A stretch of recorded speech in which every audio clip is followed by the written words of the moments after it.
Hi ಎಲ್ಲರೂ ಹೇಗಿದ್ದೀರಾ? ಚೆನ್ನಾಗಿದ್ದೀರಾ? ನಾವು ಚೆನ್ನಾಗಿದ್ದೀವಿ, ನೀವೆಲ್ಲರೂ ಚೆನ್ನಾಗಿದ್ದೀರಾ ಅಂತ ಹೇಳ್ತಾ ವಿಡಿಯೋ ಸ್ಟಾರ್ಟ್ ಮಾಡ್ತಾಯಿದ್ದೀನಿ.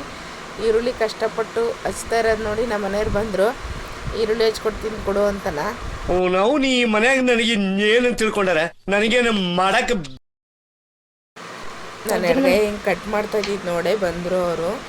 ಅದು ಹಿಂಗೆ ಮಡ್ಚ ಹತ್ರನೇ ಗಾಯ ಆಗ್ಬಿಟ್ಟಿದೆಯಲ್ಲ, ಸ್ವಲ್ಪ ಹಿಂಗಂದ್ರೆ ಸಾಕು ಸಿಕ್ಕಾಬಿಟ್ಟೆ ನೋಯ್ತಾ ಇದೆ. ಅದರಲ್ಲೇ ಕೆಲಸ ಮಾಡ್ತಾಯಿದ್ದೀನಿ. ಇನ್ನೇನು ಮಾಡೋಣ, ಕಷ್ಟಪಡೋದು ನೋಡಿ ನಮ್ಮ ಮನೆಗೆ ಬಂದು ಈರುಳ್ಳಿ ಚವರೆ ಎಗ್ ರೈಸ್ ಮಾಡಿಕೊಟ್ಟು ಫೈನಲಿ ಎಗ್ ರೈಸ್ ಮಾಡೋಕ್ಕೆ ಬಂದರು. ಒಂದಿನ ಅಡುಗೆ ಮನೆಗೆ ಬಂದು ಚಿತ್ರಾನ್ನ ಮಾಡಿ ಪ್ಲೀಸ್ ಅದಕ್ಕಿಂತ ಮುಂಚೆ ನಾನು ವಿಡಿಯೋ ಯಾರು ನೋಡ್ತಿದ್ರೆ ಪ್ಲೀಸ್ ಸಬ್ಸ್ಕ್ರೈಬ್ ಮಾಡ್ಕೊಳ್ಳಿ. ನಮ್ಮ ಮನೇಲಿ ಇವತ್ತು ಫಸ್ಟ್ ಟೈಮ್ ಅಡುಗೆ ಮನೆಗೆ ಬಂದ್ಬಿಟ್ಟು ಎಗ್ ರೈಸ್ ಮಾಡ್ಕೊಡ್ತಿದ್ದಾರೆ. ಆ ಅಡುಗೆ ಮನೆ ಮಾಡೋದಲ್ಲ, ಸ್ಟೌಗೆಲ್ಲ ಗಲೀಜು ಮಾಡಿ 4-5 ಪಾತ್ರೆ ಎಲ್ಲ ಮಾಡಿ ಒಂದು ಪ್ಲೇಟೆಲ್ಲ ಮಾಡಿ ಎಲ್ಲ ಮಾಡಿ ಮೊದಲೇ ಕೈ ನೋವು, ಅದ್ರಾಗ ಬೇರೆ ಈ ಥರ ಮಾಡಿಟ್ರು. ಈ ನನ್ನ ಮಕ್ಕಳು ಟೈಮ್ ಚೆನ್ನಾಗಿರ್ಬೇಕು.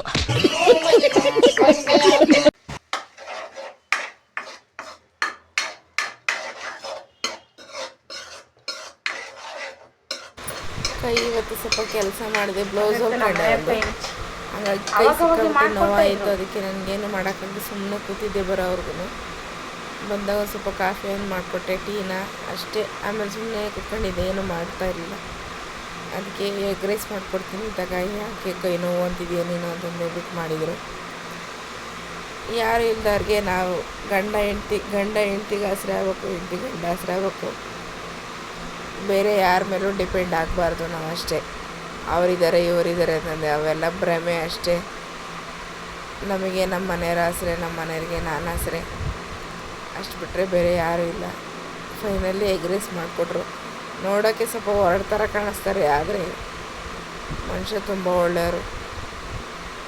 ಜಗ್ಗೇಶ್ ಮನೇಲಿರೋ ಹೆಂಡತಿ ಏನು ಮಾಡೋ ಫೈನಲ್ ಎಗ್ ರೈಸ್ ಮಾಡಿಕೊಟ್ರು. ಇವತ್ತೇ ನಮ್ಮ ಫಸ್ಟು ವಿಡಿಯೋದಾಗೆ ನಮ್ಮ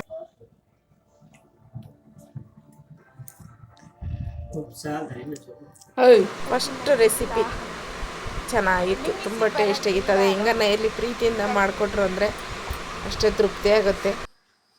ಅವನು ನನ್ನ ಮೇಲಿರೋ ಕೋಪಕ್ಕೆ ಚಾಪೆಗೆ ಮಂತ್ರ ಹಾಕ್ಬಿಟ್ಟವನಿ, ಚಾಪೆಗೆ ಬಿಡಿಸ್ತೀನಿ. ಹುಲ್ ಮೇಯಕ್ಕೆ ಬಂದೈತೆ ನೋಡಿ ನಮ್ಮ ಮನೆ ಹತ್ರ, ತೋರಿಸ್ತೀನಿ ನೋಡಿ. ತಿರ್ಗಿ ಬೆಳಗ್ಗೆ ಒಂದು ಬೆಕ್ಕು ಬಂದಿತ್ತು, ಅದು ನಮ್ಮ ಪಾಟ್ಯಾಗ ನಮ್ಮ ಮನೆಯವರು ನೋಡು ಹುಲ್ ಮೇಯ್ತಾ ಐತಿ ನೋಡು ಅಂತಂದರು. ಹಾಗೆ ಉಪೇಂದ್ರ ಆಡಿದ್ದು ಒಂದು ಆಡೋ ನೆನಪಾಗ್ತಾಯಿತ್ತು ನನಗೆ. ಹುಲ್ಲು ತಿನ್ನೋಕ್ಕಿಲ್ಲ ಅಂತ, ಅದು ಹೋಗಿ ಏನಾರ ತಿಂದರೆ ಅದು ದೇವರು ಸೃಷ್ಟಿ ಮಾಡಿರ್ತಾನೆ. ಅವಕ್ಕೆ ಆರೋಗ್ಯ ಕೆಟ್ಟಾಗ ಹುಲ್ಲು ತಿಂದರೆ ಸರಿ ಹೋಗುತ್ತಂತೆ, ಬೆಕ್ಕೆ ಆಗಲಿ ನಾಯಿ ಆಗಲಿ. ಇದಾಗುತ್ತೆ ಫ್ರೆಂಡ್ಸ್. ಈಗ ನಾನು ನಾಳೆ